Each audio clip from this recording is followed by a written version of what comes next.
Hope you guys are doing well. Let me show you something. Switch to Zoom. How are these colors? This one is super, super beautiful. And it's got some purple in it. I don't know if you can tell, but it's like got this really light, almost like a lavender. So it's kind of purpley blue. It's blurple. So you've got some blurple color in here. It's just gorgeous. I love it. It looks like this is by Northcott Studio, and the fabric pattern is called Bliss, or the line is called Bliss. It's beautiful though. I love it. It almost even though it's water, it looks like water stain. It reminds me of hydrangea just because I think of the blues and the purples. It's got this hydrangea vibe to it. And then every so often you get this dark royal blue or almost like a sapphire color that's in there too. So it's beautiful, beautiful, beautiful line. Okay, so those are the colors that we're going to use today or this week. Yesterday we did our half square triangles doing one at a time, doing using that method. And then this today, I think what I'm going to do is I'm going to do the half square triangles two at a time. I think this is my favorite way of doing it.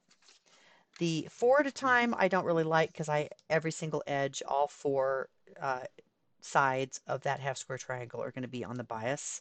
I don't like playing with that. And then this one is just, it's a lot. How about this? I'll show you both ways. I'll show you the two at a time and I'll show you the oops, the eight at a time because this does not create bias edges either. All right, so first let's do this one. I want 3-inch unfinished.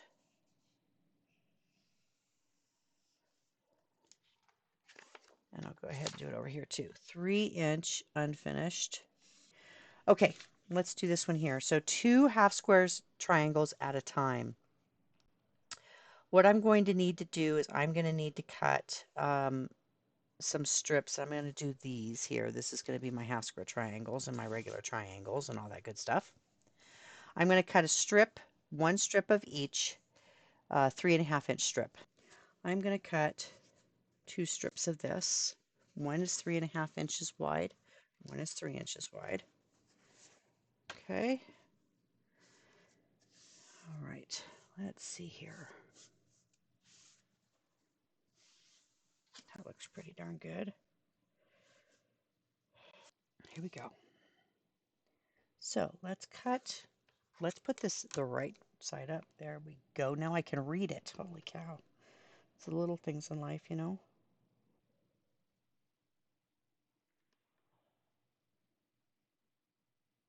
Oh, that's much better. Okay, clean up that edge. Alrighty, I want a 3-inch.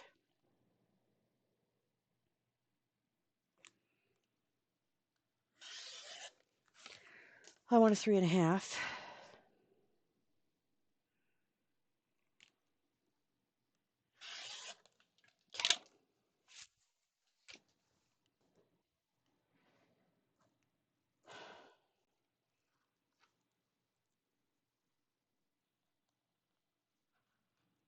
Okay, there we go. And then I'll grab this guy here. I'm going to do the exact same thing. I need a 3-inch and I need a 3.5. The 3-inch is going to be for my regular squares for this block. And the 3.5 is going to be for my half square triangles. Okay. And this two at a time definitely is my favorite way of making half square triangles. Um, it's super simple. There's not a lot of thinking involved, which I like. Where the 8 at a time, there is quite a bit of thinking involved. And so sometimes that's just not very relaxing for me. Sometimes I just don't want to think at all while I'm doing these things. So I will take the easiest route possible, least stressful route.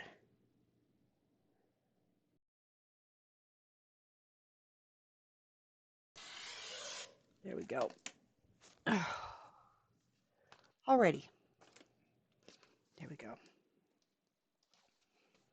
All right, so this is our 3.5, and this is our 3.5. Just going to open these up here.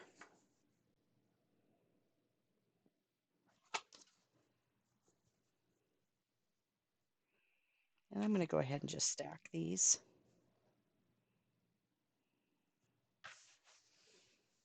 Okay.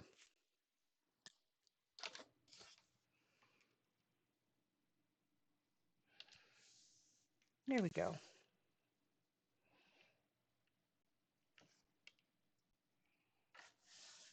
Okay, so 3.5 inch. And that's all I'm going to do for right now, okay? Because this is going to be enough for 4 squares, 4 half square triangles, and that's what I need for each block.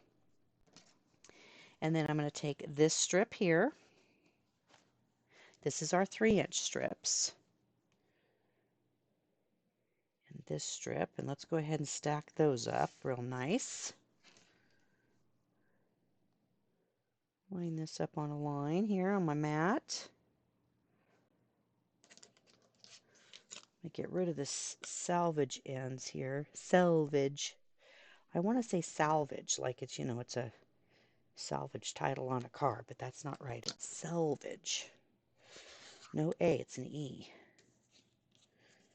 There we go. All right, so this is 3 inches.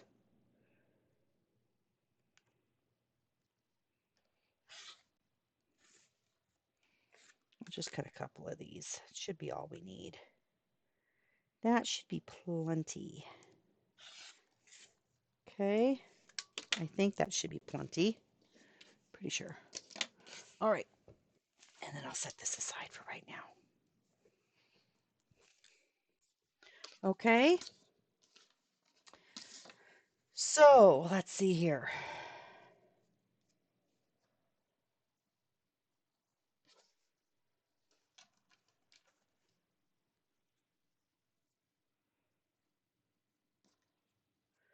There we go.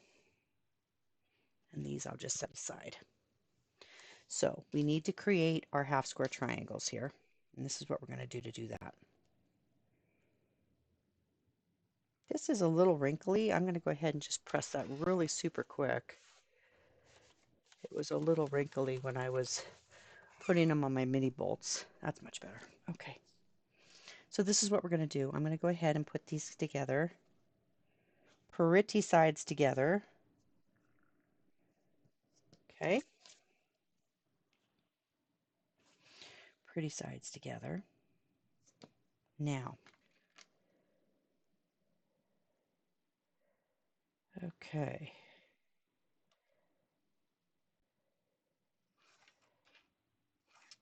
So I basically drew a line, a very faint light line. You can see that from corner to corner.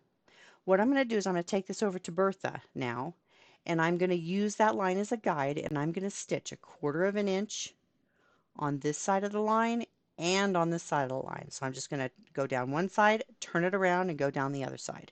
And I'll do that on both of these. Switch to Bertha.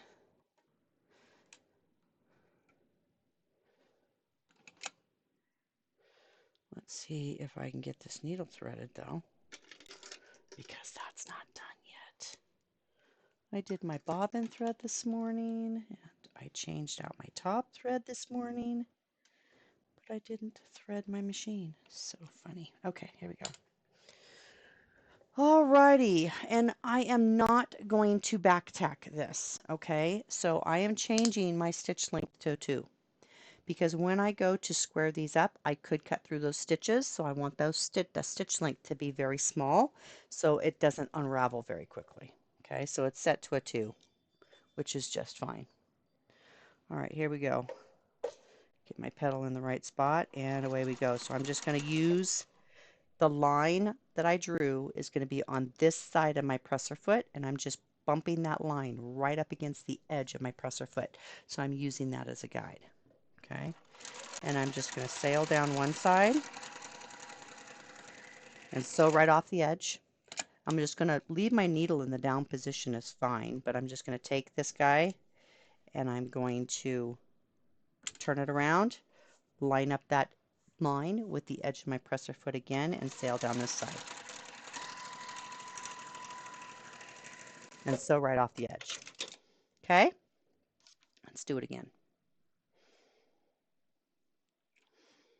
So line up the edge of my presser foot with the line that I drew. Sew right off the edge. Flip it around, line up that line with the edge of my presser foot on this side, and sew right down the side. Okay? That's all there is to it. Switch to zoom. Okay. So you can't see my stitches because I'm using white thread. But basically, let's see if you can see that. See there? That's what it ends up looking like. Okay? So what I'm going to do now is I'm going to take my ruler and my rotary cutter, and I am going to line up my ruler with each of these corners down here. Okay? This is the wrong side of the fabric, so I drew my line on this side, but it doesn't matter because I know where my stitches are. I just want to cut these two pieces apart. And I'm just going to do corner to corner as my guide here and cut that apart. And what that gives us is it gives us two half square triangles, but we're not quite done yet. Let's cut this other one apart and let's do this next step. So there we go. So what I'm going to go ahead and do is I'm going to take these over to the iron. And actually I'm not. I'm going to show you a couple of different ways to do this here. If you have the Clearly Perfect slotted trimmer, you do not iron your triangles open. This is what your Clearly Perfect slotted trimmer looks like. This is trimmer B. Trimmer B is all whole inches. So this is, you can trim these half square triangles from a 2-inch half square triangle all the way up to a 6-inch half square triangle. And what you're going to do with this is you're going to take your Clearly Perfect slotted trimmer. You're going to line up your stitch line with this dotted line that you see right here, right by my fingernail. There's a little dotted line. There's a dotted line and a solid line. The dotted line represents your stitching. The solid line represents the edge of your triangle. So you're basically going to line up your stitching, because sometimes your edges, you didn't cut it just perfect. So don't look at the bottom of this. You're going to look at your stitching line, okay? And you're going to line up your stitching line with that dotted line. And then you're going to go up one side, down the other, and then you're going to stick your rotary cutter in these little slots to get rid of your dog ears. And what that leaves you with is a perfectly cut and squared half square triangle. Okay, now when you do it this way, you want to be careful because you can still distort, even though this is perfectly cut right now. But when we open this up, okay, if you're not careful with the way you open this up, with the way you iron it, you can distort this a little bit and make it a little cockeyed. Okay, so you want to be real careful when you press this open that you're not going to be distorting or stretching that fabric at all. Okay, there we go. So this should be a perfect 3-inch half square triangle. Okay, now if you do not have the Clearly Perfect slotted trimmer, which is not exactly my favorite tool to use, but it used to be. It used to be my absolute favorite, but then I realized I can still distort if I'm not careful. So this is not really my go-to anymore. I also have a block lock. Let's talk about block locks. But first, I'm going to take this over to the iron. I'm going to iron all of these open. So this guy should be done. It's exactly a 3-inch. I did good there, so I'll just set that aside. Okay, so here we go. With the block lock, if you have a block lock ruler, you're going to notice on this block lock, it's got this edge. It's like it's cut away. I don't know if you can see that, but it's actually cut away and notched. So there's an edge here. Okay.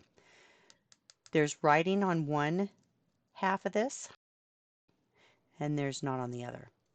The rule that I use, if you iron to the dark side, the rule is you put the writing on the white side and then you set it down. And what happens is, because this is folded over, it makes like a little lip here.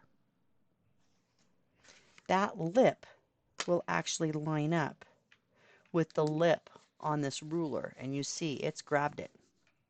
It's grabbed it perfectly. And what that allows you to do then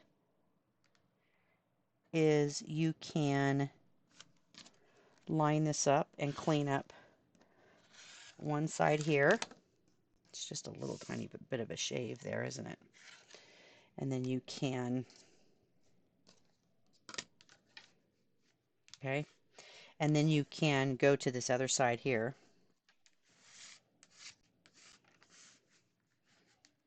Line up my 3-inch line with these edges I just cleaned up. And then I can clean this up. Okay, so now that is perfectly square. It's at 3 inches, and I don't have to touch it anymore. I don't have to iron this open, so there is no, there's going to be no opportunity for me to mess with it and get it all distorted again. So I really do like my block locks, but if you don't have any fancy tools, do not worry, because if you have just a regular squaring up tool, one of these, you're good to go. Let me show you what we're going to do. I'm going to grab my tape though, because I do like using my tape. I'm just going to grab a little bit of Scotch tape here, and I'm going to put this right by my 1-inch.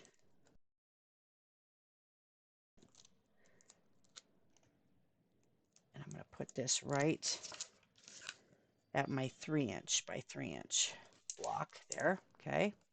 So you can see here's my 3-inch mark. So here's one and here's one. Now, what I'm going to do is I'm going to do very similar to what I do with the block lock. It's just not going to hook onto anything. Okay. So I'm going to use this line that goes straight down the center of my tool. And I'm going to line that up with my seam. Okay. And I'm going to get as close to this edge as I possibly can so I have enough over here to trim stuff up. This is just too sticky. There we go.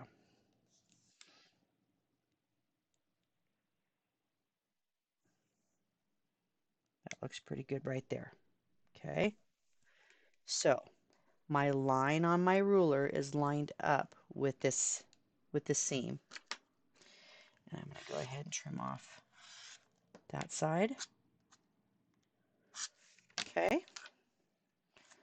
I'm going to flip this around. And you can tell which side I didn't do because you have this dog ear here. So I can tell that that dog ear is gone. This is the corner I just cleaned. And then I'm going to line up my 3-inch mark with that edge and that edge. Okay.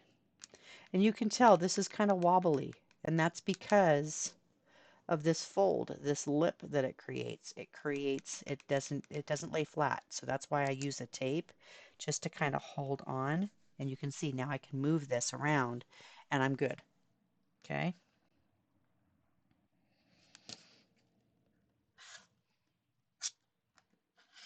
I can clean that up. All right. Now I can use this. Let's do it again. If you have a rotating mat, you can use it here. It could come in handy, very much so.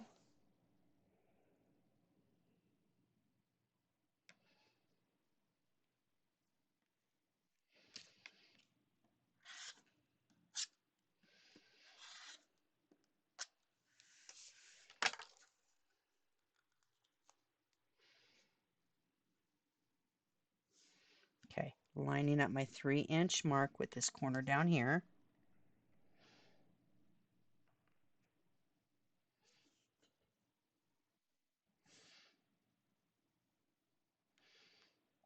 There we go. Put a little pressure where that tape is. Now you can see it's holding on to it where I need it to grab. We clean up this edge. Okay, there we go. Now we can use those. Switch to overhead.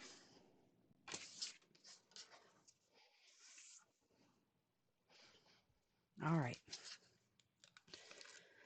Set all this stuff aside. Alrighty, so here we go. Let's put our block together now. So again, with the Shoo Fly block, the color is always going to be pointed in. Okay, like so. That is our Shoo Fly block. And we're going to put this together in rows. All right. So what I'm going to do is I'll go ahead and start at the top here. I want to make sure that this is pretty sides together. That's correct. That one was not correct. There we go. All right. Pretty sides together. And I'm going to take this over to the machine and I'm going to do a 1/4 inch seam allowance from top to bottom, and I'm going to do a tack at the top and the bottom. So I'm just going to use the edge of my square here to do my seam, and I'm just going to go all the way down. My stitch length is still set to a 2. Because I'm piecing now, I can go ahead and change this to a 3, a 2.5, or whatever. It doesn't have to be that tiny anymore. Okay?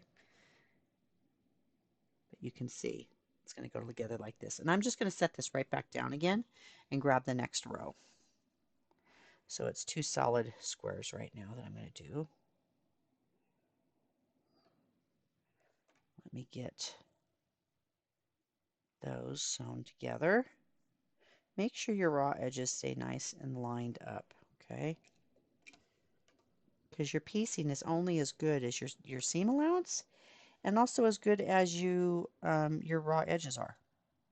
So keep that in mind. Those raw edges not holding together changes your seam drastically. Sail right down and do a back tack at the end. And then I'll pick up the next set. Line up those raw edges. Get this guy done.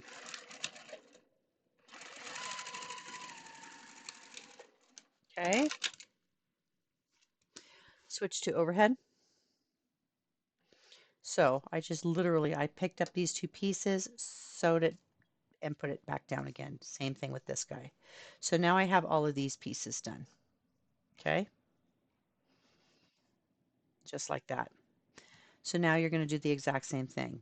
You're going to go ahead and you're going to pick up this set, line up your raw edges, and sew a 1/4 inch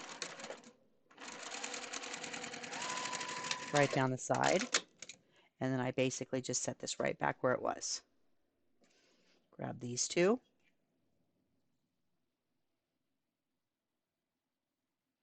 Line up my raw edges.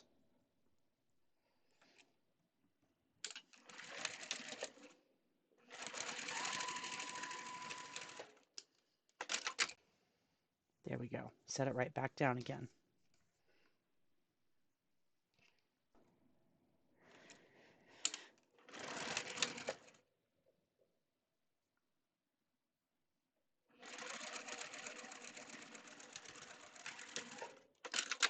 Okay, there we go. So before I do anything else, I'm going to go ahead and I am going to do my ironing now. And I think what I'm going to do is I'm going to do these seams out toward the half square triangles. I'm going to do these seams towards the center, towards the dark, and these again towards the half square triangles. So each one of these junctions is going to nest. So let's go do that. I'm going to basically take these two, the top and the bottom, I'm going to put them together. Okay. And you can probably see here how those seams are nesting. They're going in opposite directions, both top and bottom, and that's going to nest those seams really nice. That's going to give you really nice points in your intersections. And I'm going to go ahead and I'm going to put a pin in each one of those intersections to hold them. Make sure that they're butted up against each other and they're nested real nice. And then I'm going to go ahead and also put a pin here in the end on this corner.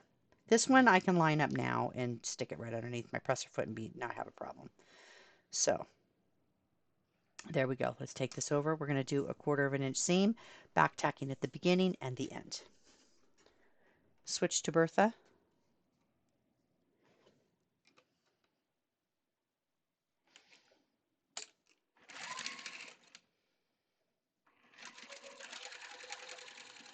Going to make sure that those raw edges, both top and bottom, stay lined up. These are fairly small runs here, so they shouldn't come apart too easily, but they can sneak apart. So just make sure you're keeping an eye on that. Okay? So now when we open this up, you should see that our joins are just right on the money. Okay? Now, switch to overhead. I'm going to take this over to the iron and I'm just going to iron this back. It doesn't matter. I think I'm just going to go toward the half square triangle row. I think is what I'd like to do. Yeah, let's do that. So now I'm going to do the same exact thing that I did last time, is I'm just going to take these pretty sides together. These are both nesting beautifully. I'm just going to bump that. I'm squishing with my fingers. I'm pushing them together and they lock into place there. So as soon as I know that that is locked into place, I'll put a pin.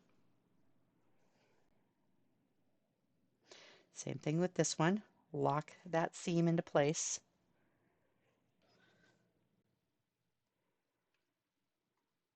Okay. And then I'm going to go ahead and I'm going to put a pin in this last corner here. Make sure those two corners meet real nice.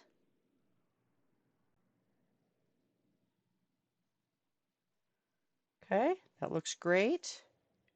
Everything's awesome. Switch to Bertha. Okay, here we go.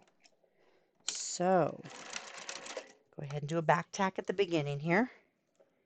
Make sure that my raw edges for top and bottom are still lined up real nice.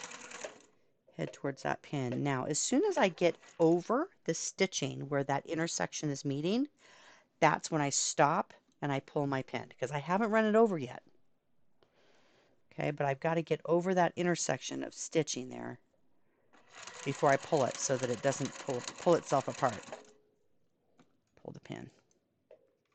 And again, top and bottom raw edges are lined up real nice. And let's go ahead and do a back tack at the end here. Switch to overhead. So when we open this up, switch to zoom, you can see how these intersections are just right on the money. And it's because when those stitches lock together, they lock together like this at those intersections. That's what the nesting does. It helps you do. Okay, so let's take this over to the iron and let's get this ironed and folded back. So this is your Shoo Fly block. Okay, this is it in all its lovely glory. That's a Shoo Fly block. This is also called hole in the barn door. Hole in the barn door, I think, is also an old block name for this. Again, this block originated in like 1850s and became very popular in the late 1800s. It was used as a code during the emancipation of slaves, when slaves were trying to escape and find freedom. They used this block to signal if this is a place that you could go to. They'd hang a quilt outside, and based on the blocks that are in that quilt, it would tell a story and it would help the slaves find where they needed to go next. So it was kind of like a code. But this shoe fly block was meaning that in this location, the person here will help you escape, will help hide you. So the shoe fly block is a very important block for that whole era and time. So this is our block. Now, I promised you guys yesterday that I would show you what we do with hand piecing our our rows together. So let me show you that. I do not iron any which way on these. To put these rows together by hand, this is what I want you to do. Remember, we only drew our lines on these solid blocks. So I've got the lines drawn here and here. I do not have a line drawn on any of my half square triangles or my colored center. That's okay. This will still work just fine for me. So this is what we're going to do. I'm going to flip this around, and I am going to, first off, I'm going to take my two intersections here, get rid of that thread there. There we go. There. And I am going to nest these seams to the best of my ability.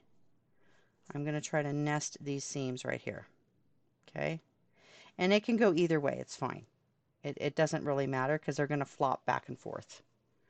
But I'm going to nest those seams, and I'm going to put a pin here just to help hold it. Make sure this is going the right way, and it is. And then I'm going to nest these two seams here. And when I'm doing that, I'm just kind of putting them together like this and then flopping it over and then squishing it with my fingers, scooching it either way to make sure that they're locked in place. It feels really good. They're not overlapping. They're not far apart, all of that. Okay, let's do that. Okay, and then I'm also going to make sure that these corners here, top and bottom, are lined up real nice. I'm going to put a pin there.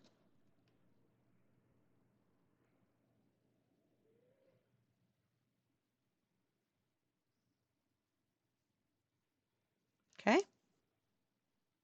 and the same thing for this corner here.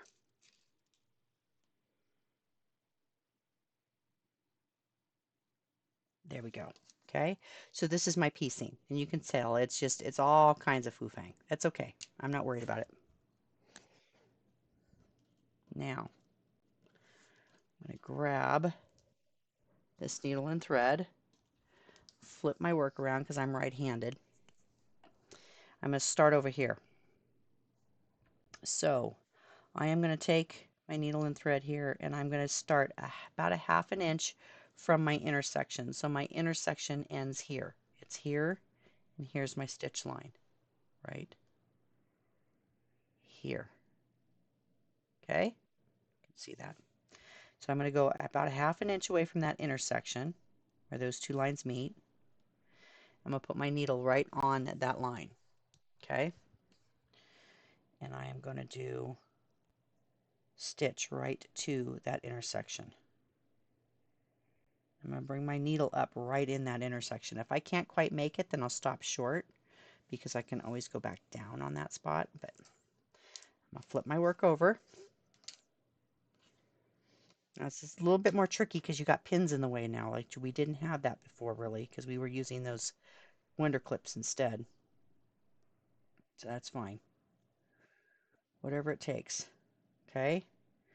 And I'm going to go ahead and I'm going to stitch on that line going back in the opposite direction now.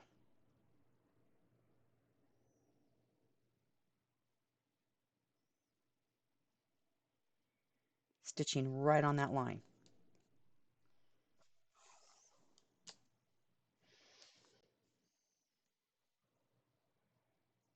Okay, make sure everything's laying nice and flat and it's nice and straight and it's not bunched up. It's not doing anything weird. Okay, and make sure that your raw edges for top and bottom are also stay lined up. Now, before I move forward again, so our last stitch ends here. Okay, I'm going to go back a half a stitch right on that line and then move forward.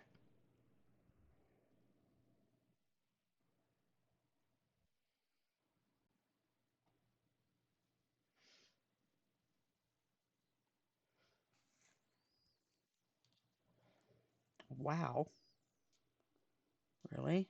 I guess I got to check my thread because it looks like it's winding up on itself. Remember we talked about that yesterday. Don't let it do that to you because it just makes for a mess. There we go. Okay. If it starts to wind on itself, you can see how it's doing that. Just pick up your work and let your needle drop and dangle. Okay. Let it get all unwound again. All right, here we go. I'm going to go back a half a stitch and move forward again.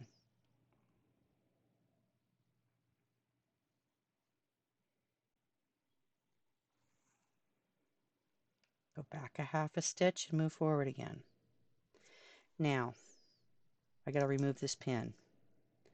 What I'm going to do is I'm going to make sure that this seam here is going that direction, and then I'm going to flip this seam that used to be over here. I'm going to flip it in that direction as well. But I'm going to watch to make sure that that intersection stays nice and lined up in there.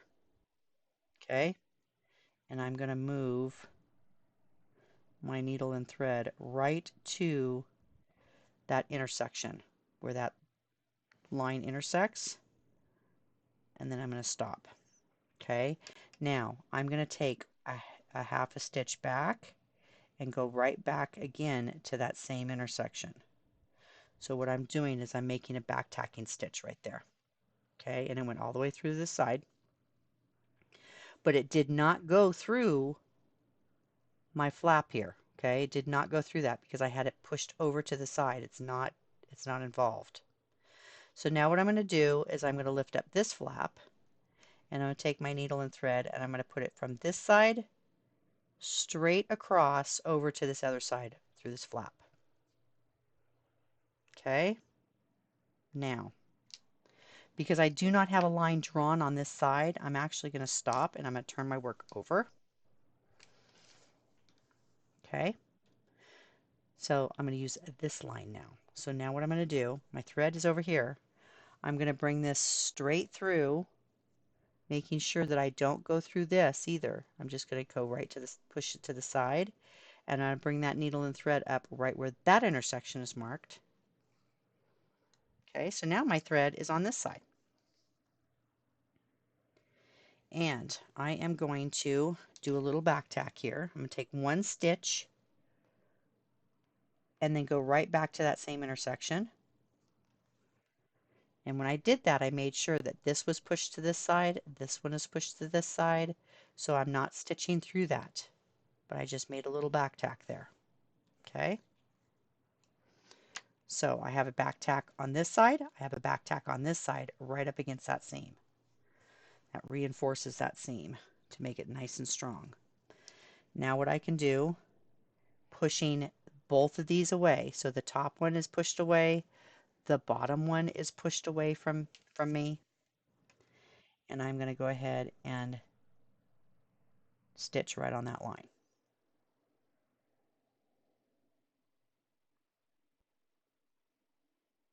Making sure that my seams here, my raw edges stay lined up.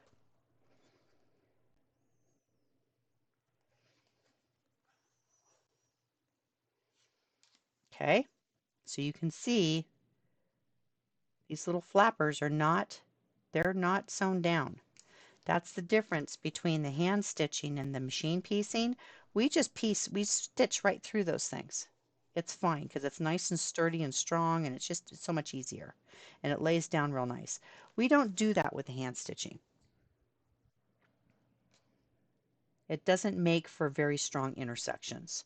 So we stop and we do the reinforcing tack on this side. We do a reinforcing tack on this side, and that makes that stronger. Okay, let's keep moving forward here. I'm going to do a back tack here and keep moving forward, stitching right on that line.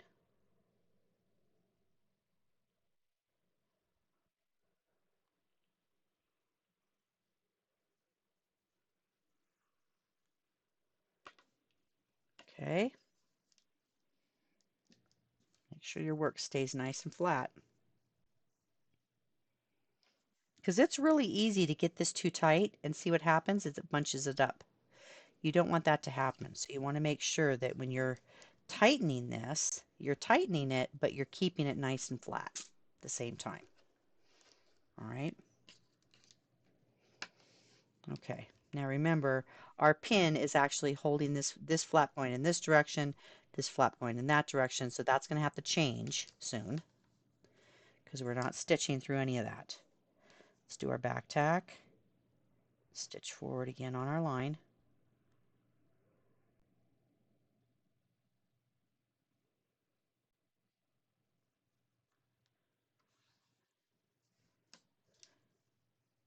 Make sure it's nice and flat. I'm going to pull this pin now, and I'm going to push this guy away from me. So now this one on this side is going that direction, and this one on this side is going in that direction. But I can tell that my two fabrics are lined up real nice inside there. Okay, so they're still nested. All right. Here we go. Take my back tack, go forward, and I'm going to come up right where that line is. This line meets this line, right at that intersection. Okay, and again, this one is going in this direction. The one underneath is going in that same direction. So I'm not making any stitches through those seam allowances. I'm going to go ahead and take a back tack here and come again right up in that intersection and make a back tack. I'm going to take the top one here and I'm going to bring this needle and thread and I'm going to bring it all the way through to this side. I'm going to flip this over.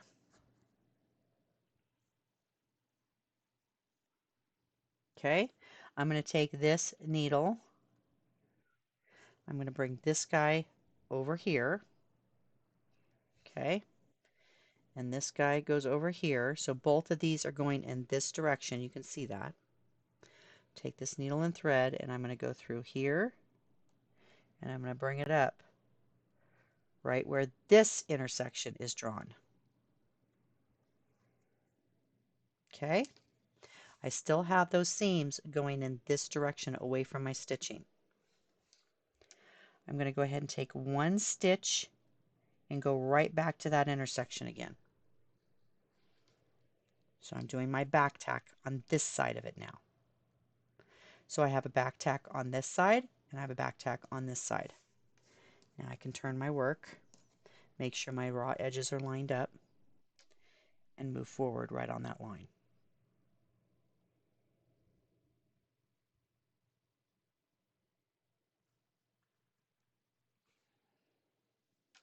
Okay, make sure it's laying nice and flat. And again, I'm not stitching through any of these. Just letting them go where they need to go.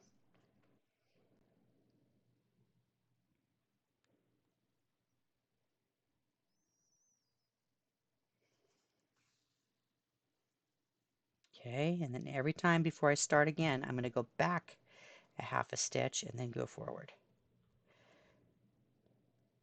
Those back tacks that we do there, it's kind of insurance for later on down the road if this thread ever gives and it starts to come undone.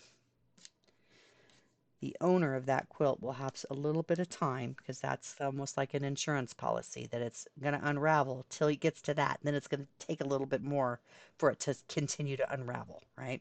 It's kind of a stopgap. So that will allow that owner to get it stitched closed and get that fixed before it completely comes undone. Okay. And again, make sure that your work is laying nice and flat. All right. Do my back tack before I move forward again. Now, I can't quite reach this intersection here, so I'm just going to stop short. Not worried about it. Flip my work around, and now I'm going to take this needle and thread, and I'm going to put that right in that intersection where I wanted to come up. Couldn't quite reach. Now it is there. Okay? And then I'm going to move back towards the inside just a little bit, a couple of stitches worth. Get it away from the edge there.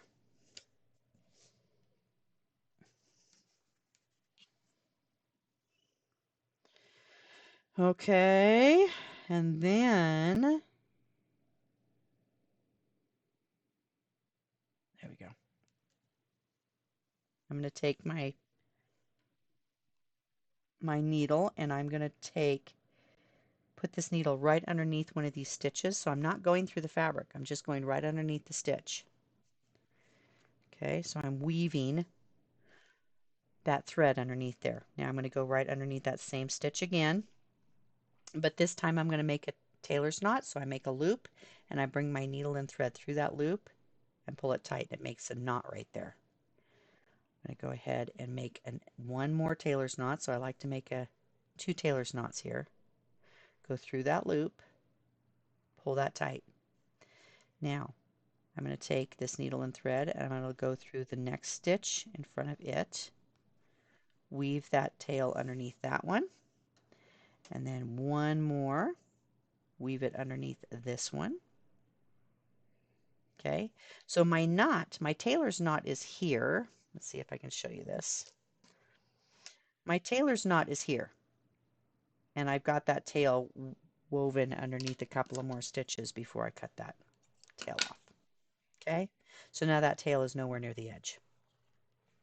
And that is how we put rows together. Now, let me show you this. When you open this up, that one meets, that one meets. Okay, everything should be just hunky-dory. I'm going to take this over to the iron. Let's get this ironed open. Okay, all right. So we do have time to do this last row here. And trim. Okay, there we go. So now this one is sewn together. That intersection looks great, and that intersection looks great. Let's go ahead and go iron this. All right, so let me show you. Switch to zoom. Okay, so you can see every single one of these intersections. It's what you concentrate on. Okay, so this one goes here, then it goes here, goes here, it goes here. This guy gets opened up. So if this one is going in this direction, then that means it goes here, here, and here. It gets opened up. Because this one is going in this direction, then this one goes here, this one goes here, and this one goes here. Opened up. Okay, because this one is going in this direction, this one goes here, here, and here, and it gets opened up. So that's how we do that. There you have it. There's your Shoo Fly block. Again, hand-pieced one this time. Okay, very cute. All right, guys. Well, thanks for hanging out today. Let's come back again tomorrow, and we're going to make this quilt top. Take care of yourselves. Take care of each other. Bye, everyone.